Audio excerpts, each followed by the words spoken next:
മറ്റുള്ളവരെ ശാരീരികമായും സാമ്പത്തികമായും മാനസികമായും തകർക്കാൻ ചിലർ ചെയ്യുന്ന വളരെ നീചമായ കുതന്ത്രമാണ് മാരണം, സിഹ്ർ. ഇരുട്ടിന്റെ മറവിലായിരിക്കും അവർ ഇതെല്ലാം ചെയ്തു കൂട്ടുന്നത്.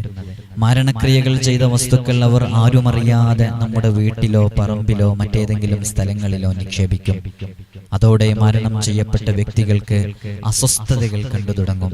അവരുടെ ശരീരത്തിൽ നിത്യരോഗങ്ങൾ ഉണ്ടാകും. ആർക്കും പിടികിട്ടാത്ത ചില രോഗങ്ങളെല്ലാം അവരുടെ ശരീരങ്ങളിൽ കണ്ടു തുടങ്ങും.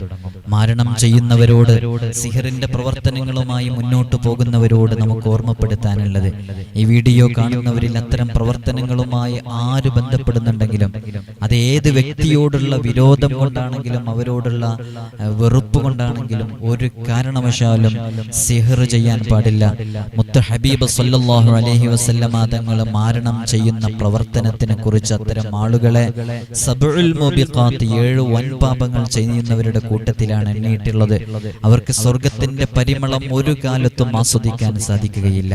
അത്തരം പ്രവർത്തനങ്ങൾ കുടുംബങ്ങളിലുള്ളവർക്ക് ചെയ്യുന്നവരാണെങ്കിലും ഏത് രൂപങ്ങളിൽ ചെയ്യുന്നവരാണെങ്കിലും അത്തരം പ്രവർത്തനങ്ങളിൽ നിന്ന് മാറി നിൽക്കണമെന്ന് ആവർത്തിച്ച് സിഹറുമായി ബന്ധപ്പെട്ട വീഡിയോകളിൽ പറയുന്നത് പോലെ, എല്ലാ വീഡിയോകളിൽ നാം ഉണർത്തുന്നത് പോലെ ഉണർത്തുകയാണ്. മാരണ പ്രവർത്തനങ്ങളുമായി ബന്ധപ്പെട്ട് ഒരാളും മുന്നോട്ട് പോകരുത്. അത്തരം വിഷയങ്ങളെ കൊണ്ട് ഒരാളെയും നശിപ്പിക്കാനും മുന്നിടരുത്. അത് വലിയ പാപമാണ്. അതിൽ നിന്നും മാറി നിൽക്കണമെന്ന് ഓർമ്മപ്പെടുത്തുകയാണ്. ഒരു മനുഷ്യനെ കൊന്നുകളയാൻ നല്ല സ്നേഹത്തോടുകൂടെ സന്തോഷത്തോടുകൂടെ സന്തുഷ്ട കുടുംബജീവിതം നയിച്ചിരുന്ന ആ കുടുംബജീവിതം അതിന് വിള്ളലുണ്ടാക്കാൻ, നല്ല രൂപത്തിൽ നടന്നിരുന്ന കച്ചവടത്തിനെ തകർക്കാൻ, ജീവിതം താളം തെറ്റിക്കാൻ, ഇതെല്ലാം സിഹർ കൊണ്ട് ചില ആളുകളെല്ലാം ചെയ്തു കൂട്ടുന്നുണ്ട്. അല്ലാഹു സുബ്ഹാനഹു വ തആല അത്തരം സാഹിരീങ്ങളെ തൊട്ട്, ആയിനീങ്ങളെ തൊട്ട്, ഹാസിദീങ്ങളെ തൊട്ട് അല്ലാഹു സുബ്ഹാനഹു വ തആല നമുക്കൊക്കെ വലിയ ഹിഫ്ള് നൽകി അനുഗ്രഹിക്കുമാറാകട്ടെ. നാം പ്രഭാതത്തിലും പ്രദോഷത്തിലൊക്കെ ചൊല്ലുന്ന നമ്മുടെ അസ്മാഅകളെ കൊണ്ട്, വിർദുൽ ലത്തീഫിന്റെ ബറക്കത്ത് കൊണ്ട്, സലാമത്തിന്റെ ആയത്തുകളുടെ ബറക്കത്ത് കൊണ്ട് റബ്ബ് സുബ്ഹാനഹു വ തആല നമുക്ക് വലിയ കാവല് നൽകി അനുഗ്രഹിക്കുമാറാകട്ടെ. ഇന്നത്തെ വീഡിയോയിൽ സിഹറുമായി ബന്ധപ്പെട്ട് 2 വീഡിയോകൾ മുമ്പ് ചെയ്തിട്ടുണ്ട്. അതിലൊരു വീഡിയോയിൽ പറയുന്നത് സിഹർ ബാധിച്ചാലുള്ള ആ വ്യക്തിക്കുണ്ടാകുന്ന ലക്ഷണങ്ങൾ വളരെ കൃത്യമായി പറഞ്ഞൊരു വീഡിയോ ഉണ്ട്. ഒരുപാട് ആളുകൾ അത് കണ്ട് നമ്മെ ഫോൺ വിളിച്ച് അവരവരുടെ വിഷയങ്ങൾ പറഞ്ഞ് അതിനുള്ള പരിഹാരങ്ങളൊക്കെ തേടിയിട്ടുണ്ട്. ഒരുപാട് ആളുകളിലേക്ക് ആ വീഡിയോ എത്തി, ഒരുപാട് ആളുകൾ കണ്ടു. നിങ്ങളൊക്കെ കണ്ടവരായിരിക്കും. രണ്ടാമത്, വീട്ടിൽ വെച്ച് തന്നെ എങ്ങനെ നമുക്ക് സിഹർ ബാത്തിലാക്കാം എന്നതിനെ കുറിച്ചും ഒരു വീഡിയോ ചെയ്തിട്ടുണ്ട്. ഇത് സിഹറുമായി ബന്ധപ്പെട്ട് 3ാമതൊരു വീഡിയോയാണ് നാം ചെയ്യുന്നത്. ഈ വീഡിയോയിൽ നാം പറയുന്നത് സിഹർ ചെയ്ത ആളുകൾ അവരെ എങ്ങനെ നമുക്ക് തിരിച്ചറിയാൻ സാധിക്കും, നമുക്ക് സിഹർ ചെയ്ത ആളുകളെ അല്ലെങ്കിൽ നമുക്ക് സിഹർ ചെയ്യാൻ സാധ്യതയുള്ള ആളുകളെ എങ്ങനെ നമുക്ക് തിരിച്ചറിയാൻ സാധിക്കും എന്നുള്ളതാണ് ഈ വീഡിയോയിൽ പറയുന്നത്. നമുക്ക് സിഹർ ചെയ്യാൻ സാധ്യതയുള്ള ആളുകളെ എങ്ങനെ തിരിച്ചറിയാൻ സാധിക്കും എന്നുള്ളതാണ് ഈ വീഡിയോയിൽ. മുമ്പുള്ള വീഡിയോയിൽ സിഹർ ബാധിച്ചയാളിന്റെ ലക്ഷണങ്ങളും അത് ബാത്തിലാക്കാനുള്ളതുമായി 2 വീഡിയോയിൽ ചെയ്തു. കാണാത്തവരത് കാണണമെന്ന് ഓർമ്മപ്പെടുത്തുകയാണ്. ഈ വീഡിയോയിൽ നമുക്ക് സിഹർ ചെയ്ത ആളുകളെ അല്ലെങ്കിൽ ചെയ്യാൻ സാധ്യതയുള്ള ആളുകളെ എങ്ങനെ നമുക്ക് മനസ്സിലാക്കാൻ സാധിക്കും എന്നുള്ളതാണ് ഈ വീഡിയോയിൽ പറയുന്നത്. അത് കേരളത്തിൽ നിന്ന് മാത്രമല്ല, വിദേശ രാജ്യങ്ങളിൽ നിന്ന്, അന്യ സംസ്ഥാന കർണാടകയിൽ നിന്ന്, തമിഴ്നാട്ടിൽ നിന്ന്, ഇവിടെ നിന്നൊക്കെ നമുക്ക് ഈ ഷെയ്ത്വാനിന്റെ വിഷയങ്ങളുമായി ബന്ധപ്പെട്ടത് പല ആളുകളും ഷെയ്ത്വാനിന്റെ വിഷയങ്ങൾ പറയുമ്പോൾ അവരൊക്കെ ചിലരൊക്കെ അതിനെ നിഷേധിക്കും. അങ്ങനെയൊക്കെ ഉണ്ടോ, അങ്ങനെയൊക്കെ സംഭവിക്കുമോ എന്ന്. ഓരോ കുടുംബത്തിലും ഓരോ അംഗങ്ങൾക്ക് ഇത്തരം വിഷയങ്ങൾ വരുമ്പോൾ അവരത് നഗ്ന നേത്രങ്ങളെ കൊണ്ട് കണ്ട് അവർക്കത് വിശ്വാസപ്പെട്ട് വരികയാണ്. അവർക്കത് മനസ്സിലാക്കുകയാണ് ഇങ്ങനത്തെ സംഭവങ്ങൾ ഉണ്ടെന്നല്ലേ. നമ്മുടെ മോള് പെട്ടെന്ന് അവൾക്കൊരു പ്രത്യേക ഒരു സ്പെഷ്യൽ ക്യാരക്ടറിലേക്ക് മാറുന്നു. അവൾ എന്തെല്ലോ വിളിച്ചു പറയുന്നു. പെട്ടെന്ന് വിളിച്ചു പറഞ്ഞിട്ട് ഒരു ഇളക്കം സംഭവിക്കുന്നു. ആ ഇളക്കത്തിൽ അവൾ പറയുന്നു, ഞാൻ ഇന്ന സ്ഥലത്തുനിന്ന് വന്നതാണ് എന്ന് പറഞ്ഞിട്ട്, ഈ സ്ഥലം നിങ്ങളുടേതല്ല, അത് വേറെ ആളുകളുടേതാണ്, എന്നെയും കൊണ്ടേ പോകും, ഇങ്ങനെയൊക്കെ പറഞ്ഞ് ഒരു വ്യത്യസ്തമായ രൂപത്തിൽ നമ്മുടെ മകൾ തന്നെ സംസാരിക്കുമ്പോൾ നമുക്ക് ബോധ്യപ്പെടണേ ഇവളുടെ ശരീരത്തിൽ എന്തോ ഉണ്ട് എന്ന്. അതാണ് ശൈത്വാനീയത്തിന്റെ പ്രശ്നങ്ങൾ. അത്തരം ശൈത്വാനീയത്തിന്റെ പ്രശ്നങ്ങൾ, റൂഹാനിയുടെ പ്രശ്നങ്ങൾ പറഞ്ഞ് ഒരുപാട് ആളുകൾ വിളിക്കുന്നുണ്ട്. ചില മാതാപിതാക്കളൊക്കെ അവരുടെ മക്കളെ അബ്രോഡിൽ വിദേശ രാജ്യങ്ങളിലൊക്കെ പഠിക്കാൻ വേണ്ടി കൊണ്ടാക്കിയിട്ട് അവിടുന്ന് ഇത്തരം പ്രയാസങ്ങൾ അനുഭവിക്കുന്നവരും ഇന്ന് നമുക്ക് ഫോൺ വിളിച്ചവരുടെ കൂട്ടത്തിലുണ്ട്. ഇന്ന് തന്നെ ശൈത്വാനുമായി ഇത്തരം വിഷയങ്ങളുമായി ബന്ധപ്പെട്ട് വിളിച്ച ഒരു കൂട്ടത്തിൽപ്പെട്ട ഒരു കോൾ അതാണ്. വിദേശ രാജ്യത്ത് അത്തരം പ്രയാസങ്ങളുമായി ബന്ധപ്പെട്ട് അവർക്ക് ഇപ്പോഴൊന്നും നാട്ടിൽ വരാൻ സാധിക്കില്ല, എന്നാൽ അവർ ഈ വിഷയം കൊണ്ട് വളരെയധികം പ്രയാസപ്പെടുന്നവരാണ്. അള്ളാഹു അവർക്കൊക്കെ വലിയ ഷിഫാ നൽകി അനുഗ്രഹിക്കുമാറാകട്ടെ. ഒരുപാട് ആളുകൾ ദുആ കൊണ്ട് വസിയത്ത് ചെയ്തിട്ടുണ്ട്. അർഹമർ റഹീമായ റബ്ബേ, എല്ലാവർക്കും നീ ആജിലായ കാമിലായ ശിഫ നൽകണം റഹ്മാനെ. സിഹർ കൊണ്ട് ഐന് കൊണ്ട് പ്രയാസപ്പെടുന്നവർക്ക് സകല സിഹറും ഐനും നീ ബാത്തിലാക്കണം അല്ലാഹ്. അപ്പോൾ നമുക്ക് സിഹർ ചെയ്ത ആളുകളെ മനസ്സിലാക്കാനും അവരെ തിരിച്ചറിയാനുമുള്ള ആളുകൾ, അല്ലെങ്കിൽ നമുക്ക് സിഹർ ചെയ്യാൻ സാധ്യതയുള്ള അത്തരം ആളുകളുടെ ഒരു ക്യാരക്ടർ, അത്തരം ആളുകളുടെ ഒരു സ്വഭാവമാണ് ഈ വീഡിയോയിൽ നാം പറയുന്നത്. നമുക്ക് സിഹർ ചെയ്ത ആളുകളെ തിരിച്ചറിയാനുള്ള ലക്ഷണങ്ങളാണ് പറയുന്നത്. ഒന്ന്, നമുക്ക് സിഹർ ചെയ്ത ആളുകളെ തിരിച്ചറിയാനുള്ള ഒരു മാർഗം എന്താണെന്ന് ചോദിച്ചാൽ, 90% എല്ലാ ആളുകളും നമ്മെക്കുറിച്ച് നല്ലത് പറഞ്ഞ ഒരു വിഷയം, എല്ലാ ആളുകളും നമ്മെക്കുറിച്ച് നല്ലത് പറഞ്ഞ, നല്ലോണം പുകഴ്ത്തി പറഞ്ഞ, അത് നന്നായിട്ടുണ്ട്, നീ ആ ചെയ്ത പ്രവർത്തനം നന്നായിട്ടുണ്ട് എന്ന് പറഞ്ഞ ഒരു വിഷയം, ആ വിഷയത്തിൽ നമ്മെക്കുറിച്ച് ഒരാള് അതിനെ നിരുത്സാഹപ്പെടുത്തി, അതിനെ തരം താഴ്ത്തിയിട്ട്, അതൊരു കുറ്റമായിട്ട്, അതൊരു കുറവായിട്ട്, ഒരു പ്രയാസത്തോടുകൂടെ ദുഃഖിതനായിട്ട് പറയാം. അപ്പോൾ നമ്മളൊരു വിഷയം ചെയ്തിട്ടുണ്ടായിരുന്നു, അല്ലെങ്കിൽ നമുക്കൊരു ഒരു നേട്ടമുണ്ടായി, ഒരു അച്ചീവ്മെന്റ് ഉണ്ടായി. എന്നാൽ ആ ഒരു അച്ചീവ്മെന്റിൽ, ആ നേട്ടത്തിൽ നമ്മെക്കുറിച്ച് എല്ലാവരും, ഒരു മെജോറിറ്റി ഓഫ് പീപ്പിൾ, അവരെല്ലാം നല്ലതാണ് പറഞ്ഞത്.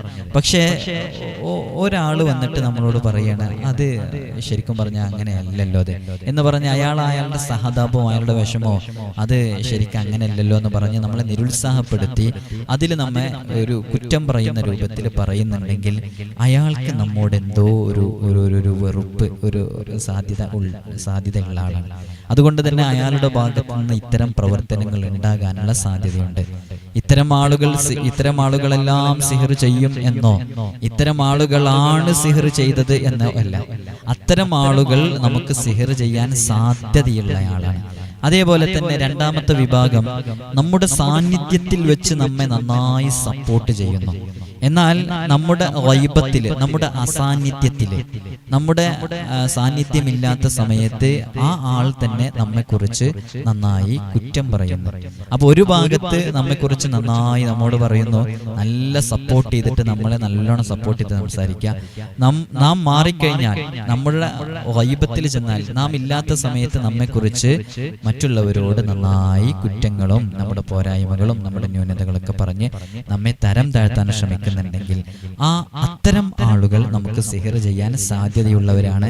അടിവരയിട്ട് പറയുന്നു, ഇവരെല്ലാം സിഹർ ചെയ്തു എന്നല്ല. സിഹ്റോഫോബിയ എന്ന് പറഞ്ഞിട്ടൊരു വിഷയമുണ്ട്. സിഹ്റോഫോബിയ എന്ന് പറഞ്ഞിട്ടുണ്ടെന്നുണ്ടെങ്കിൽ എല്ലാം ഒരു സിഹറാണെന്ന് തോന്നുന്ന ഒരു തരം ഭയം. അതിനെക്കുറിച്ച് ഞാനൊരു വീഡിയോ ചെയ്യുന്നുണ്ട് ഇൻഷാ അല്ലാഹ്. അതുകൊണ്ട് ആ വിഷയത്തിൽ പറയുന്നില്ല. എല്ലാം സിഹറാണെന്ന് വിചാരിക്കരുത്. എല്ലാം സിഹറല്ല. സിഹറാണെന്ന് അറിയാനുള്ള ചില ലക്ഷണത്തിലൂടെ അത് കൃത്യമായി അതിനെക്കുറിച്ച് പഠിച്ചവർക്ക് മാത്രം മനസ്സിലാക്കാവുന്ന കാര്യമാണ് സിഹറാണോ അല്ലേ എന്നുള്ളത്. നിങ്ങൾ ഒരിക്കലും നിങ്ങൾ സ്വന്തമായിട്ട് വിലയിരുത്തിയത് സിഹറാണെന്ന് ധരിക്കരുത്. സിഹറല്ലാത്ത വിഷയങ്ങളും ഉണ്ടാകും. ഓരോന്നിനും അതിൻ്റെതായ ചികിത്സകളാണ് ചെയ്യേണ്ടത്. മൂന്നാമത്തെ വിഭാഗം ആളുകൾ നമുക്ക് സിഹർ ചെയ്യാൻ സാധ്യതയുള്ളത്, ഒരു കാര്യത്തിനെ ചൂഴ്ന്നന്വേഷിക്കുക. നമ്മളിപ്പോൾ എവിടേക്കെങ്കിലും പോകാൻ വേണ്ടി നിൽക്കുമ്പോൾ നമ്മളോട് ചോദിക്കണേ, നിങ്ങൾ എവിടെ പോകുന്നു? അപ്പോൾ നമ്മൾ ഒരു സ്ഥലം പറഞ്ഞു കൊടുക്കണം, ഇന്ന സ്ഥലത്ത് പോകുന്നു. അപ്പോൾ വീണ്ടും ചോദിക്കണേ, അവിടെ എന്തിനു പോകുന്നു? അവിടെ പോയി ഇന്നെ തിരിച്ചു വരുമോ? എത്ര ദിവസം കഴിഞ്ഞിട്ടാണ് വരിക? അപ്പോൾ നിങ്ങൾ എവിടെ സ്റ്റേ ചെയ്യുക? ഇങ്ങനെ ഒരു കാര്യത്തിന് ചിക്കിച്ചികഞ്ഞ് ചൂഴ്ന്നന്വേഷിച്ചുകൊണ്ടിരിക്കുക.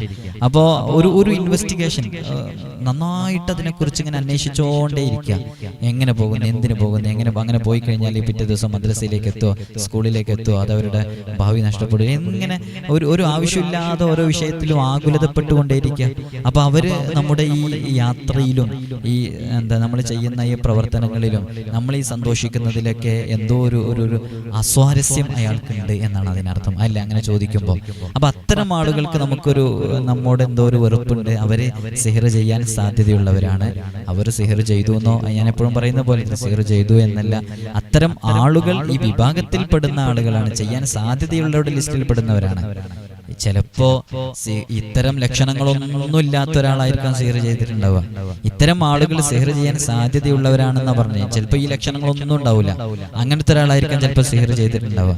ഈ പറഞ്ഞത് ഈ ലക്ഷണങ്ങളുള്ളവർ സിഹർ ചെയ്യാൻ സാധ്യതയുണ്ട് എന്നാണ് പറയുന്നത്. അതേപോലെ തന്നെ നാലാമത്തെ വിഭാഗം എന്ന് പറയുന്നത് നമ്മുടെ തെറ്റുകളെ നമ്മുടെ തെറ്റുകൾ കാണുമ്പോൾ അവരതിനെ നന്നായിട്ട് ന്യായീകരിക്കുക. അത് ശരിക്കും പറഞ്ഞിട്ടുണ്ടെങ്കിൽ ആളുകൾ പറയുന്നത് നോക്കണ്ട, അത് നീ ചെയ്ത തന്നെയാണ് ശരി എന്ന് പറഞ്ഞ് എല്ലാ ആളുകളും അത് തെറ്റായിട്ട് കാണുന്നതാണ്. നമുക്കും അത് തെറ്റാണെന്ന് ബോധ്യമുണ്ട്. പക്ഷേ നമ്മുടെ അടുക്കൽ വന്നിട്ട് ഈ പറയുന്ന ഈ ആള് വന്നിട്ട് പറയുന്നത് അത് ശരിക്ക് ആ ഒരു സന്ദർഭത്തിൽ നിന്റെ അടുത്ത് നിന്ന് അങ്ങനെ സംഭവിച്ചു പോയതല്ലേ, അത് ശരിക്കും അതിനെ തെറ്റായിട്ട് പറയാൻ പറ്റുമോ, അത് ശരിക്ക് ഇനിയും ചിലപ്പോൾ അങ്ങനത്തെ ഒക്കെ സംഭവിച്ചൂടെ എന്ന് പറഞ്ഞ് നമ്മുടെ തെറ്റിനെ ന്യായീകരിക്കുക. ഇങ്ങനെ തെറ്റിനെ ന്യായീകരിച്ചിട്ട് നമ്മളെ വലിയ സംഭവമാക്കി മാറ്റുന്നുണ്ട് എന്നുണ്ടെങ്കിൽ അവര് നമുക്കൊരു നന്മ കൊണ്ടും ഒരു നന്മയും ഉദ്ദേശിക്കാത്തയാളാണ്.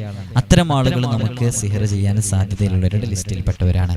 അതേപോലെ തന്നെ അഞ്ചാമത്, സാമ്പത്തികമായി ഫിനാൻഷ്യലി നല്ല കപ്പാസിറ്റി ഉണ്ട്, നന്നായിട്ട് അയാളെ കയ്യിൽ സ്വത്തുണ്ട്, സമ്പത്തുണ്ട്.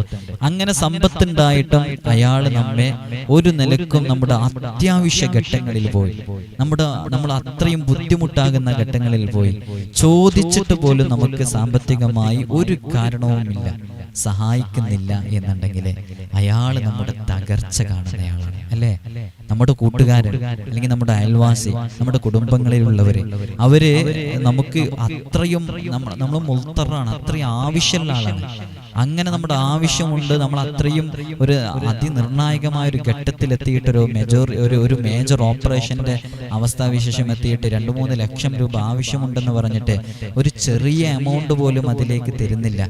എന്നാൽ അയാളെ കയ്യിൽ ക്യാഷ് ഉണ്ട്, അയാൾ പലർക്കും കൊടുക്കുന്നുണ്ട്, കൊടുക്കാനുള്ള കഴിവും അയാളെ കയ്യിലുണ്ട്, തരുന്നില്ല എന്നുണ്ടെങ്കിൽ, അത്രയും അത്യാവശ്യ ഘട്ടങ്ങളിലായിട്ടും അയാൾ തരുന്നില്ല എന്നുണ്ടെങ്കിൽ അയാൾ നമ്മളെ തകർച്ച കാണുന്നയാളാണ്, അയാൾ നമ്മളെ തകരണം എന്ന് ഉദ്ദേശിക്കുന്നയാളാണ്. അപ്പൊ അത്തരം ആളുകളെ നമുക്ക് സിഹർ ചെയ്യാൻ സാധ്യതയുള്ളവരുടെ ലിസ്റ്റിൽപ്പെട്ടവരാണ്. അതേപോലെ തന്നെ നമ്മൾ ആറാമത്തെ വിഭാഗം എന്ന് പറയുന്നത് ആവശ്യത്തിലധികം നമ്മെ പുകഴ്ത്തുക. നമ്മളൊരു കാര്യം ചെയ്ത് ഓവറായിട്ട്, ചിലപ്പോൾ നമ്മൾ ചെയ്യാത്ത കാര്യങ്ങൾ അതിൽ പെട്ടേക്കാം, എന്നാലും അതിന്റെ പേരിലും ഇങ്ങനെ പുകഴ്ത്തിക്കൊണ്ടിരിക്കാൻ, നീ ചെയ്ത കാര്യങ്ങളെല്ലാം നീ ചെയ്തത്, നീ തൊട്ടതെല്ലാം പൊന്നായിട്ടേ ഉള്ളല്ലോ എന്ന് പറഞ്ഞ് നമ്മെ ആവശ്യത്തിലധികം ഒരു വിഷയത്തില് നമ്മെ ഇങ്ങനെ പുകഴ്ത്തിക്കൊണ്ടിരിക്കുക. അപ്പൊ അയാൾ അങ്ങനെ പുകഴ്ത്തുന്നതിൽ അയാൾക്ക് എന്തെങ്കിലും നമ്മളെടുക്കുന്നത് നേടിയെടുക്കണം എന്നുള്ളൊരു ലക്ഷ്യം ഉണ്ടാവും. അങ്ങനെ നേടിയെടുക്കണം എന്നുള്ള ലക്ഷ്യത്തോടു കൂടെ ആയിരിക്കും അയാൾ നമ്മെ അങ്ങനെ പുകഴ്ത്തിക്കൊണ്ടിരിക്കുന്നത്. അങ്ങനെ ഒരു നാൾ അയാൾക്കത് കിട്ടാതെ വരുമ്പോ അയാൾ നേടിയെടുക്കണം, അത്രയും നമ്മളെ കൂടെ കൂടിയിട്ട് നന്നായി നമ്മളെ പുകഴ്ത്തി നമ്മളെ സുഖിപ്പിച്ച് അവസാനം അത് നേടിയെടുക്കാൻ സാധിക്കാതെ വരുമ്പോ അയാൾക്കൊരു വെറുപ്പുണ്ടായ വെറുപ്പിൽ നിന്ന് അയാള് നമുക്ക് ഇത്തരം പ്രവർത്തനങ്ങൾ, മാരണ പ്രവർത്തനങ്ങൾ ചെയ്യാൻ വളരെ സാധ്യതയുള്ള ആളുകളിൽപ്പെട്ടതാണ്. അതേപോലെ തന്നെ നമുക്കൊരു അനുഗ്രഹം ഉണ്ടായിക്കഴിഞ്ഞാൽ ആ അനുഗ്രഹത്തില് ഹസദ് ഉണ്ടാവും, അസൂയ ഉണ്ടാവും. അത് ഈ അസൂയ യഥാർത്ഥത്തിൽ സിഹർ ചെയ്യാനുള്ള ഒരു പ്രേരണയായി മാറും.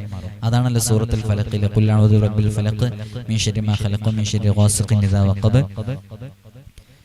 വമിൻ ശർരി നഫാസാതി ഫിൽ ഉഖദി വമിൻ ശർരി ഹാസിദിൻ ഇദാ ഹസദ എന്ന് പറഞ്ഞു. വമിൻ ശർരി ഹാസിദിൻ ഇദാ ഹസദ ഉണ്ടല്ലേ, ഹാസിദീങ്ങളുടെ ഹസദിനെ തൊട്ട്. അത് ശരിക്കും പറഞ്ഞിട്ടുണ്ടെങ്കിൽ നമുക്കുണ്ടാകുന്ന അനുഗ്രഹങ്ങളിൽ ദുഃഖമുണ്ടാവുക, നമുക്കുണ്ടാകുന്ന അനുഗ്രഹങ്ങളിൽ അസൂയ ഉണ്ടാവുക. നമുക്കൊരു വാഹനം വാങ്ങിച്ചു, നമ്മളൊരു വീട് വെച്ചു, നമ്മളൊരു പുതിയ ഡ്രസ്സ് വാങ്ങിച്ചു, നമ്മളൊരു ചെരുപ്പ് വാങ്ങിച്ചു, ഇങ്ങനെ എന്തെങ്കിലും നമ്മൾ നല്ലതൊക്കെ നമുക്ക് നമ്മുടെ അച്ചീവ്മെന്റ്സുകളിൽ, നമ്മുടെ നേട്ടങ്ങളിലൊക്കെ ഒരു അസൂയയും ദുഃഖവും ഒക്കെ ഉണ്ടാകുന്ന ആളുകളെ നമുക്ക് ഇത്തരം പ്രവർത്തനങ്ങൾ ചെയ്യാൻ സാധ്യതയുള്ളവരാണ്. ഒരാവർത്തി കൂടെ പറയട്ടെ, ഇത്തരം ആളുകളൊക്കെ സിഹർ ചെയ്തു എന്നോ ഇവര് സിഹർ ചെയ്യുന്ന ആളുകളാണ് എന്നോ അല്ല പറയുന്നത്. സിഹർ ചെയ്യുന്നവരിൽ പൊതുവിൽ കാണപ്പെടുന്ന ലക്ഷണങ്ങളാണിത്. ഇവരെല്ലാം സിഹർ ചെയ്തു എന്നല്ല, ചിലപ്പോൾ ഈ അടയാളങ്ങളൊന്നും ഇല്ലാത്ത ആളുകളായിരിക്കും സിഹർ ചെയ്യുക. നാം ഇത്തരം വിഷയങ്ങൾ കേട്ടപ്പോൾ എന്റെ ശബ്ദം ശ്രവിക്കുന്ന നിങ്ങളൊക്കെ മനസ്സിലാക്കേണ്ടത്, ഇത്തരം സ്വഭാവങ്ങൾ ഇത് നല്ല ലക്ഷണം അല്ല, ഇത് നല്ല ലക്ഷണമേ അല്ല. ഈ സ്വഭാവങ്ങളൊന്നും നമ്മുടെ ജീവിതത്തിൽ ഉണ്ടാവരുത്. അതെല്ലാവരും ഒക്കെ ആക്കിയില്ലേ? ഈ സ്വഭാവങ്ങളൊന്നും നമ്മുടെ ജീവിതത്തിൽ ഉണ്ടാവരുത്. ഞാൻ ഈ പറഞ്ഞ ഈ സ്വഭാവങ്ങൾ നമ്മുടെ ജീവിതത്തിൽ ഉണ്ടാകുന്നത് അത് നല്ല ലക്ഷണത്തിൽ പെട്ടതല്ല. ഇത്തരം സ്വഭാവങ്ങൾ ഉണ്ടാവരുത്. മാത്രമല്ല, ഇത്തരം സ്വഭാവങ്ങൾ ഉള്ള ആളുകളുണ്ടല്ലോ, അവരോട് ഒരു ഓവർ അറ്റാച്ച്മെന്റ്, അവരോടൊരു കൂടുതൽ അടുപ്പം നമുക്ക് ഉണ്ടാവരുത്. അത്തരം ആളുകളിൽ നിന്ന് ഒഴിഞ്ഞു നിന്ന് ജീവിക്കുക, മാറി നിന്ന് ജീവിക്കുക. എന്നാൽ നമുക്കൊരു ഒരുപാട് വലിയ ഹൈറ് നമുക്ക് ലഭിക്കും. ഇത്തരം ആളുകളോട് കൂടിയാലേ അത്തരം ആളുകളുടെ സ്വഭാവം നമുക്ക് പകരും, നമ്മുടെ മക്കൾക്ക് പകരും. അതൊക്കെ വലിയ പ്രയാസങ്ങളും ബുദ്ധിമുട്ടുകളൊക്കെ ഉണ്ടാകും. അപ്പൊ ഈ സ്വഭാവം നമുക്കുണ്ടെങ്കിൽ ഈ സ്വഭാവം നാം മാറ്റുക. അതേപോലെ തന്നെ ഇത്തരം സ്വഭാവങ്ങൾ ഉള്ള ആളുകളോടുള്ള സുഹബത്ത്, അവരോടുള്ള കൂട്ടുകെട്ട്, അത് നാം മാറ്റിവെക്കുക. ഇത്തരം കാര്യങ്ങളാണ് സിഹിർ ചെയ്യാൻ സാധ്യതയുള്ള, നമുക്ക് സിഹിർ ചെയ്ത ആളുകളുടെ ലക്ഷണങ്ങളിലാണ്. നമുക്ക് സിഹിർ ചെയ്യാൻ സാധ്യതയുള്ള ഇവരെല്ലാം സിഹിർ ചെയ്തു എന്നല്ല. ഇത് ഞാൻ നേരത്തെ പറഞ്ഞല്ലോ, സിഹിറോഫോബിയ എന്ന് പറഞ്ഞൊരു വിഷയമുണ്ട്. ഞാൻ അതിനെക്കുറിച്ച് അടുത്തൊരു വീഡിയോ ചെയ്യാം. സിഹിറോഫോബിയ എന്ന് പറഞ്ഞാൽ നമുക്ക് എന്തുണ്ടെങ്കിലും നമ്മുടെ മനസ്സിൽ ഇങ്ങനെ തോന്നാം, ഇത് എൻ്റെ കുടുംബത്തിൽപ്പെട്ട ഇന്നാലിന്നാൾ ചെയ്തതാണ്, ഇതെൻ്റെ കുടുംബത്തിൽപ്പെട്ട ഇന്നാലിന്നാൾ ചെയ്തതാണ്, ഇതെൻ്റെ മൂത്തുമ്മാൻ്റെ മോള് ചെയ്തതാണ്, ഇതെന്റെ ഇന്നാള് ചെയ്തു. ഇങ്ങനെയുള്ളൊരു തോന്നല്, അങ്ങനെ ഒരു ഭയം ഉണ്ടാവുക. ഇങ്ങനെ അല്ലെങ്കിൽ എന്തെങ്കിലും ഒരു തലവേദന വരുമ്പോഴേക്ക് നമുക്ക് തോന്നുക ഇത് സിഹിറാണ് അല്ലേ, ഇത് അങ്ങനെ ഓരോ കാര്യങ്ങൾ വരുമ്പോഴേക്കും എൻ്റെ ഈ ചുമ മാറുന്നില്ലല്ലോ, ഇതെനിക്ക് ആരോ സിഹിർ ചെയ്തതാണ്. ഇങ്ങനെയുള്ള ഈ സംഭവത്തിനാണ് സിഹിറോഫോബിയ എന്ന് പറയുന്നത്. അതിനെക്കുറിച്ച് ഞാനൊരു വീഡിയോ ചെയ്യുന്നുണ്ട് ഇൻഷാ അല്ലാഹ്. അപ്പോൾ എല്ലാം സിഹിറായിട്ട് ഒരു കാരണവശാലും കരുതരുത്. എല്ലാം സിഹിറല്ല. സിഹിർ ആയതിന് ആ സിഹിറിന്റെ ട്രീറ്റ്മെന്റ് നടത്തിയാൽ മാത്രമേ അത് ബാത്തിലാക്കാനും സാധിക്കുകയുള്ളൂ. അപ്പോൾ കൃത്യമായി ഡയഗ്നോസ് ചെയ്യുക, അത് ഐഡന്റിഫൈ ചെയ്യുക എന്നുള്ളത് ഇതിൽ വലിയ പ്രാധാന്യം അർഹിക്കുന്നതാണ്. അതെല്ലാവർക്കും തിരിച്ചറിയാനും സാധിക്കില്ല. അത് കൃത്യമായി അതിനെക്കുറിച്ച് മനസ്സിലാക്കി തജ്രിബത്ത് എന്ന് പറഞ്ഞാൽ എക്സ്പീരിയൻസ്, നന്നായിട്ട് ഈ വിഷയത്തിൽ എക്സ്പീരിയൻസ് ഉള്ള ആളുകൾക്ക് മാത്രം കണ്ടെത്താവുന്നതാണ് സിഹിർ. അതേപോലെ തന്നെ സിഹിർ, ഐന് തുടങ്ങിയ വിഷയങ്ങളൊക്കെ അല്ലാഹു സുബ്ഹാനഹു വ തആല സകല സിഹിറുകളെ തൊട്ടും ഐനുകളെ തൊട്ടും നമുക്ക് വലിയ കാവല് നൽകി അനുഗ്രഹിക്കുമാറാകട്ടെ. അതേപോലെ തന്നെ സിഹിർ ചെയ്യുന്ന ആളുകളുടെ പ്രധാനപ്പെട്ട ഒരു ലക്ഷണമാണ് ഈ നമ്മുടെ ശരീരവുമായി ബന്ധപ്പെട്ട വസ്തുക്കൾ, ഓരോ കാര്യങ്ങൾ, നമ്മുടെ ശരീരവുമായി ബന്ധപ്പെട്ട നഖങ്ങൾ, നമ്മുടെ ശരീരവുമായി ബന്ധപ്പെട്ട മുടികൾ, നമ്മൾ ഒഴിവാക്കിയ ചെരുപ്പുകൾ, നമ്മുടെ ഓരോ ആസാറുകളൊക്കെ എടുത്ത് കൊണ്ടുപോകുക, നമ്മൾ അറിയാതെ എടുത്ത് കൊണ്ടുപോകുക. അപ്പോൾ ഈ സിഹിർ, ഈ മാരണം ചെയ്യുന്ന ആളുകൾ ഇത്തരം നമ്മുടെ മുടികൾ, നഖങ്ങളൊക്കെ ഉപയോഗിച്ച് ഒരു പ്രത്യേക കെട്ടുകളൊക്കെ കെട്ടി ഈ മാരണ പ്രവർത്തനം ചെയ്യുന്ന ആളുകൾക്ക് വളരെ നീചമായ ചില പ്രവർത്തനങ്ങളൊക്കെ ഉണ്ട്. ആ പ്രവർത്തനങ്ങൾ ചെയ്യുമ്പോൾ അത് കൂടുതൽ എഫക്റ്റീവ് ആവാൻ വേണ്ടിയിട്ട് അവർ ഇത്തരം ചില വസ്തുക്കളൊക്കെ ഉപയോഗിക്കും. അപ്പോൾ അത്തരം വസ്തുക്കൾ ഉപയോഗിച്ചാൽ അത് കൂടുതൽ എഫക്റ്റായിട്ട് സംഭവിക്കും, എഫക്റ്റീവ് ആവും. അപ്പോൾ അത്തരം വസ്തുക്കൾ നമ്മളറിയാതെ നമ്മുടെ പറമ്പിൽ നിന്നോ നമ്മുടെ സ്ഥലങ്ങളിൽ നിന്നൊക്കെ എടുത്തുകൊണ്ടുപോകുന്ന ആളുകളുണ്ട്. അതേപോലെ തന്നെ നമ്മളറിയാതെ നമ്മുടെ പറമ്പുകളിൽ, നമ്മുടെ വീടിൻ്റെ പരിസരങ്ങളിലൊക്കെ ചില ആളുകൾ ചില വസ്തുക്കളൊക്കെ, ഞാൻ നേരത്തെ പറഞ്ഞല്ലോ, ഇരുട്ടിൻ്റെ മറവിൽ വന്നിട്ട് ആരും അറിയാതെ നിക്ഷേപിച്ച് കെട്ടിയിട്ട് കുഴിച്ചിട്ട് പോകുന്നവരൊക്കെ ഉണ്ട്. നിങ്ങൾക്കൊക്കെ പലതും എടുക്കുന്ന അനുഭവങ്ങളൊക്കെ അനുഭവിച്ചിട്ടുണ്ടാകും. അപ്പോൾ അത്തരം കാര്യങ്ങളൊക്കെ മനസ്സിലാക്കിയാൽ നമുക്ക് ആരാണ് നമുക്ക് സിഹിർ ചെയ്തിട്ടുണ്ടോ, എങ്ങനെയാണ് സിഹിർ ചെയ്താലുള്ള ലക്ഷണങ്ങളൊക്കെ നമുക്ക് മനസ്സിലാക്കാൻ സാധിക്കും. അല്ലാഹു സുബ്ഹാനഹു വ തആല എല്ലാവർക്കും വലിയ ഹിഫ്ള് നൽകി അനുഗ്രഹിക്കുമാറാകട്ടെ. സിഹിർ ബാധിച്ചാൽ അതെങ്ങനെയാണ് നമുക്ക് ഓരോരുത്തർക്കും ബാത്തിലാക്കേണ്ടത് എന്നതിനെക്കുറിച്ച് 41 ദിവസം ചെയ്യാനുള്ള ഒരു വളരെ ഫലപ്രദമായ ഒരു അമല് ഞാൻ നേരത്തെ ഒരു വീഡിയോയിൽ പറഞ്ഞിട്ടുണ്ട്. അത് കാണാത്തവരത് കാണുക. 41 ദിവസം തുടർച്ചയായിട്ട് ചെയ്യേണ്ട അമലാണ്. അപ്പോൾ അതിൽ ചില ആളുകൾ ചോദിച്ചിരുന്നു, ഞങ്ങൾ പീരിയഡ്സിന്റെ സമയത്ത് എങ്ങനെയാണ് ഉസ്താദെ ചെയ്യുക എന്നുള്ളത്. അതിന് 41 ദിവസം തുടർച്ചയായി ചെയ്യേണ്ടത്, ഈ പീരിയഡ്സിന്റെ സമയമൊക്കെ വരുമ്പോൾ അത്രയും ദിവസങ്ങൾക്കുള്ളിൽ നിങ്ങൾ എന്ത് ചെയ്യുക, ആ ഒരു ഡേയ്സ് നിങ്ങൾക്കറിയാലോ എത്ര ദിവസമാണ് അത് ഉണ്ടാവുക എന്നുള്ളത്. ആ അശുദ്ധിയാകുന്ന ആ ദിവസങ്ങളിലുള്ളത് നേരത്തെ കൃത്യമായി നിങ്ങൾ ചെയ്തു വെക്കുക. എന്നിട്ട് ചെയ്തു വെച്ചിട്ട് ഓരോ ദിവസവും ആ പറയുന്നത് പോലെ കണ്ടിന്യൂസ്ലി ആയിട്ട് ചെയ്യുക. അങ്ങനെ ചെയ്യുമ്പോൾ അതിന് ഈ അമല് നിങ്ങൾക്ക് 41 ദിവസം പൂർത്തിയാക്കാൻ പറ്റും. ഞാൻ ആ വിഷയം വീണ്ടും ഈ വീഡിയോയിൽ പറയുന്നില്ല. അത് അതുപോലെ ചെയ്താൽ നല്ല ഫലങ്ങൾ ഉണ്ടാകും. അൽഹംദുലില്ലാ, നമുക്ക് വലിയ സന്തോഷമുണ്ട്. ഒരുപാട് വിഷയങ്ങളിൽ നാം വീഡിയോ ചെയ്തപ്പോൾ, ഒരുപാട് വിഷയങ്ങളെക്കുറിച്ച് നാം സംസാരിച്ചപ്പോൾ അതിലെ ഒരുപാട് അമലുകൾ പറഞ്ഞപ്പോൾ ഒരുപാട് ആളുകൾ അത്തരം അമലുകൾ ചെയ്ത് അവർക്ക് വലിയ വലിയ സന്തോഷ വാർത്തകൾ ലഭിച്ചത്, വിവാഹം ശരിയായത്, അവർക്ക് ജോലി ലഭിച്ചത്, ഇങ്ങനെയുള്ള ഒരുപാട് വിഷയങ്ങൾ പറഞ്ഞ് നമ്മളെ സന്തോഷ വാർത്ത അറിയിച്ചത് അൽഹംദുലില്ലാ നമ്മെ സംബന്ധിച്ചിടത്തോളം നമുക്ക് ഈ സമയം ചെലവഴിക്കുന്നതിലും ഇങ്ങനൊരു വീഡിയോ പ്രിപ്പയർ ചെയ്യാൻ വേണ്ടി ഇരിക്കുന്നതിലൊക്കെ നമുക്ക് പ്രചോദനം നൽകുന്നത് നിങ്ങൾ നൽകുന്ന ഈ ഒരു സന്തോഷ വാർത്തകളാണ്. ഇന്നും തന്നെ ഒരുപാട് ആളുകൾ സന്തോഷ വാർത്ത അറിയിച്ചിട്ടുണ്ട്. അല്ലാഹുവേ ഇനിയും ഇതനുസരിച്ച് അമൽ ചെയ്യുന്ന ആളുകൾക്കൊക്കെ നല്ല സന്തോഷ വാർത്തകൾ അറിയിക്കാനുള്ള തൗഫീഖ് നൽകി അനുഗ്രഹിക്കണം റഹ്മാനെ. അസ്സലാമു അലൈക്കും വറഹ്മത്തുള്ളാഹി തആല വബറകാതുഹു.